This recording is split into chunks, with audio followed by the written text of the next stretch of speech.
Hey guys, Coach Tony Robinson here. I'm driving today, so this video will be while I'm driving. I'm on my way to go get me something to eat, and I decided to record this video while I was driving on my way to get something to eat. Today is Sunday, and I remember I would always hear Sunday drivers, like people drive crazy on Sunday. I think I'm getting a whiff of what that looks like because these people are out here driving crazy today. So I'm going to be looking out from around my surroundings so I don't get taken out. Sheesh. Anywho,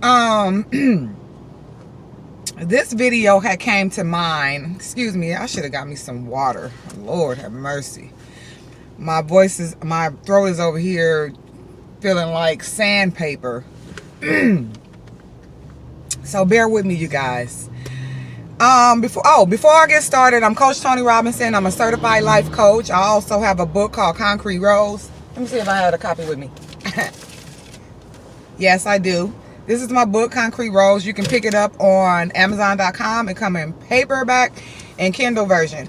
So cop that book. It's a story about my life. You'll understand why I decided to become a life coach in the first place, because I am very passionate about helping people.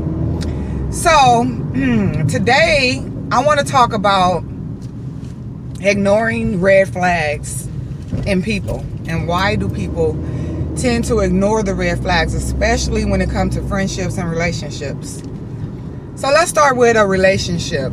You've been through that one bad relationship that just took you to a person that you didn't even know who you was yourself anymore. That person just took you to the ringer and, did so many things to you and cheated on you, lied to you, and just over and over and over and over again. And you found yourself in another relationship just like it. You saw the red flags because the last relationship told you about what you didn't want anymore. And you saw the red flags in this new person, but you chose to ignore it. I feel the reason why you chose to ignore it was because you didn't allow yourself to heal from that last relationship. Excuse me.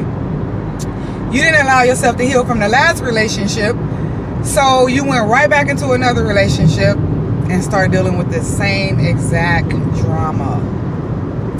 Yeah, you have to heal first. That is lesson number one. When you go through a bad relationship that just took you almost out, it is definitely good to get to your healing first so you won't make the same mistakes again. Let me get over. Now, this morning before I left home, I was watching Love and Hip Hop. I think it was New York, with the girl Amina and Tara on there. And there was an episode when she first found out that Peter Guns was cheating on her with Amina, and then also finding out that he married her behind Tara's back. So I'm just looking at this episode, and of course I already know how it all played out because these are old episodes, but I'm just,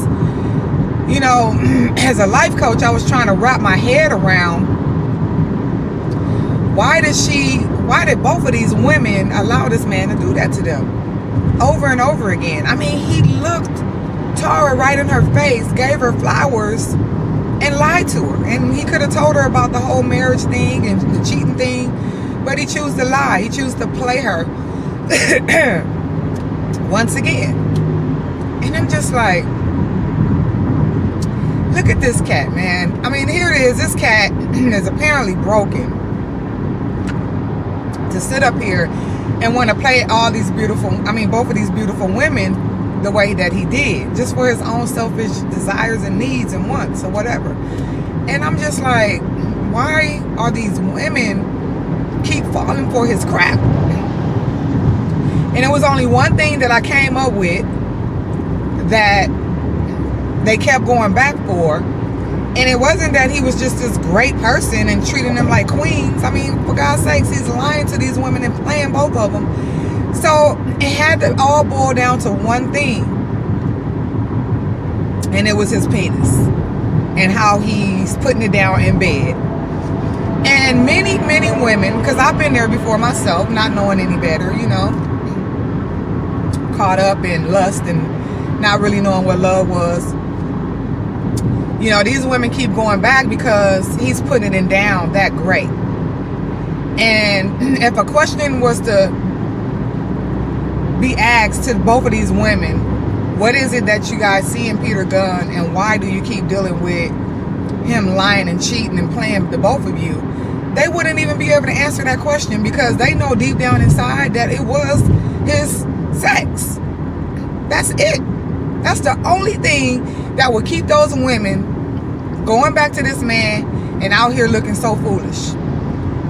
And it's really sad, because I actually felt sorry for him. But then again, how can you really feel sorry for a woman that knows that this is what this man is about, and then they continue to do this to them over and over again? So we both know, we all know, let me get over, guys. We all know that his sex game was just that good. He putting it down in bed and got these women going crazy. They losing their doggone mind. So back to ignoring those red flags, especially ladies, my women, my queens. You know, if it walk like a duck and talk like a duck, quack quack, it's a duck.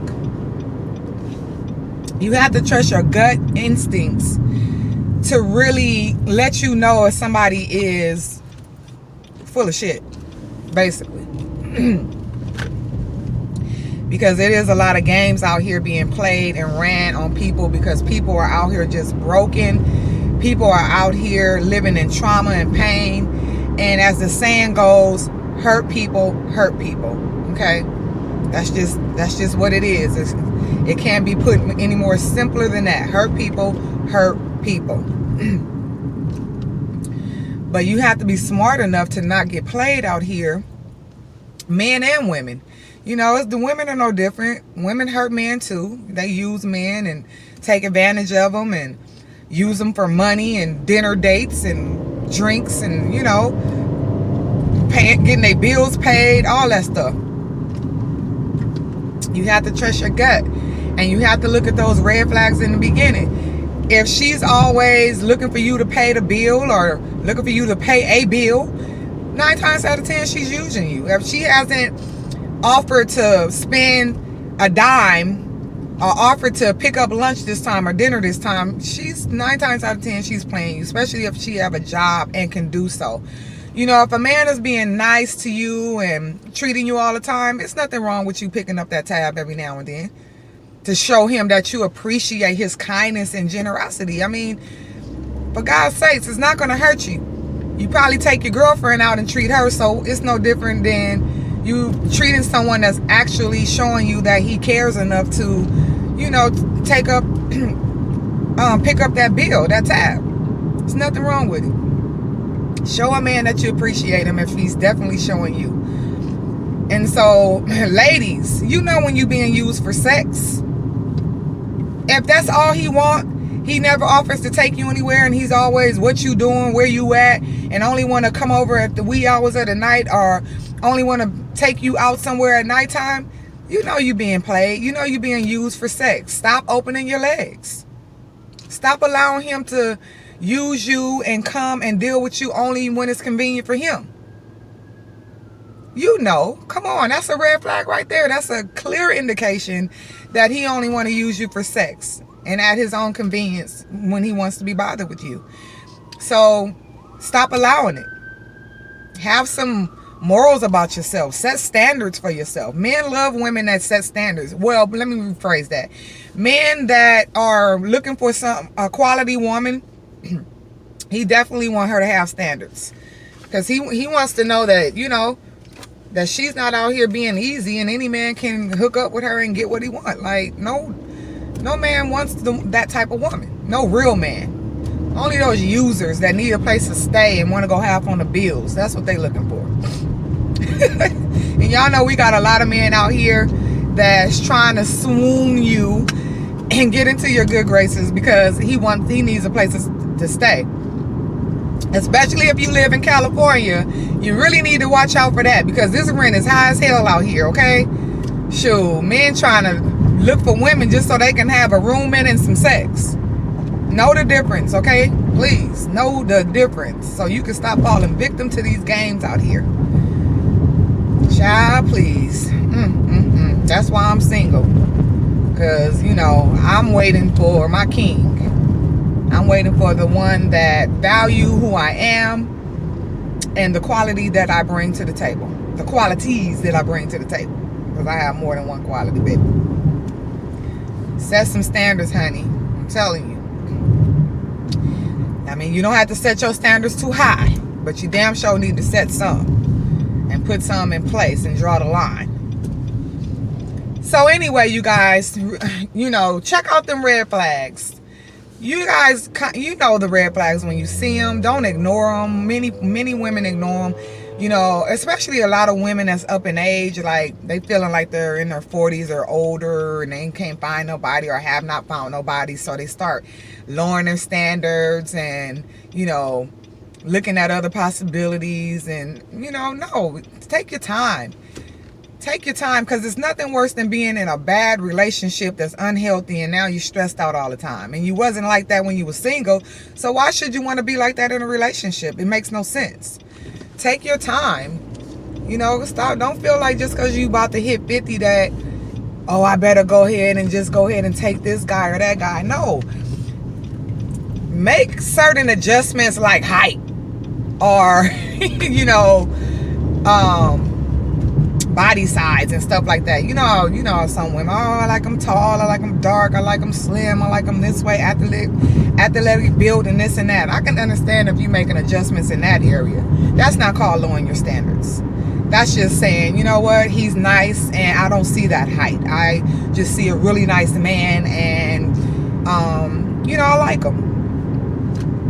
But when you get to lowering your standards, like he don't have a job, he don't have a car, and you're picking up the tab and picking up the bill, you're basically taking care of someone's grown-ass man, then no. You know, that's lowering your standards, especially if you're doing well. Don't expect what you don't have.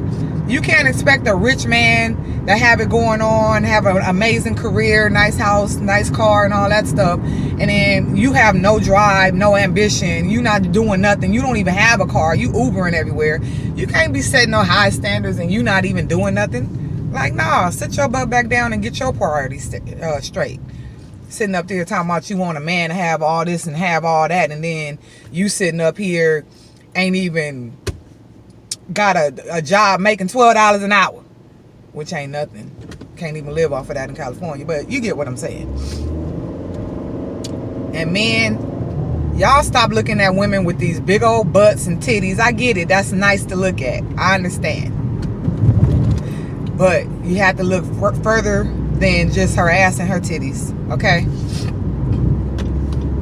Start trying to get to really know a woman, see what she's about on the inside. You want to, when you picking a partner, both men and women, you better be thinking about this. You better be thinking about when you get sick and when you get older and you might get sick and become disabled or whatever and need somebody to take care of you, and they don't want to do that. They tired of you. No, you want somebody that's gonna stick with you through thick and thin. That's why those vows say for better, for worse, or richer or poor, and sickness and health. You know, that's not just vows. That stuff really means something. Now you got somebody got to make a life life decision about your life and tell the doctors to do this or do that, and they're not even capable of making a decision or the right decision for your life. Like, you better, man, I'm telling you, you better try to find you somebody that is going to be good for you when you really need them. When all that stuff play out, when the looks, you know, fade and the ass drop and all that kind of stuff. Now you stuck with just some superficial, money hungry little heifer that don't care about nobody but herself. No. Y'all better start looking at her insides and, you know, seeing where her heart is at. But anyway, I just wanted to come on here and make this video because it was, you know, some things that I saw on social media that prompted me to do so. And speaking of social media, follow me at Coach Tony Robinson on Facebook, Coach Tony Robinson Instagram. I don't have a Twitter, but, you know, follow me, you guys. And make sure you subscribe to my video. If y'all want me to keep coming back, sharing these nuggets, make sure y'all subscribe. Subscribing is free, okay? It don't cost you nothing. Y'all sitting up here subscribing, making all these celebrities rich. Subscribe to my channel, okay? I consider myself a celebrity too. Sure am. Anyway, you guys, this is Coach Tony Robinson. If you guys want to ask me a personal question, please send it to my Gmail, CoachTonyRobinson@gmail.com. I said send it to my Gmail, my email, Gmail, whatever. Y'all get it. Send it to CoachTonyRobinson@gmail.com. And I will answer whatever it is that you would like for me to answer. If you want that question to be read on your, if you want it to be read on my YouTube channel, I will do that as well. You can get some other insight and feedback from others. If you like this video, please comment. But I'm at the place where I'm about to get something to eat. This guy is opening my car for me right now, and I'm about to go, you guys. Until next time, salute to you. I'm ready. Just finished my video. Want to say hi? Hi, how are you? Say hi. Hi. All right, you guys. Bye. Gotta go.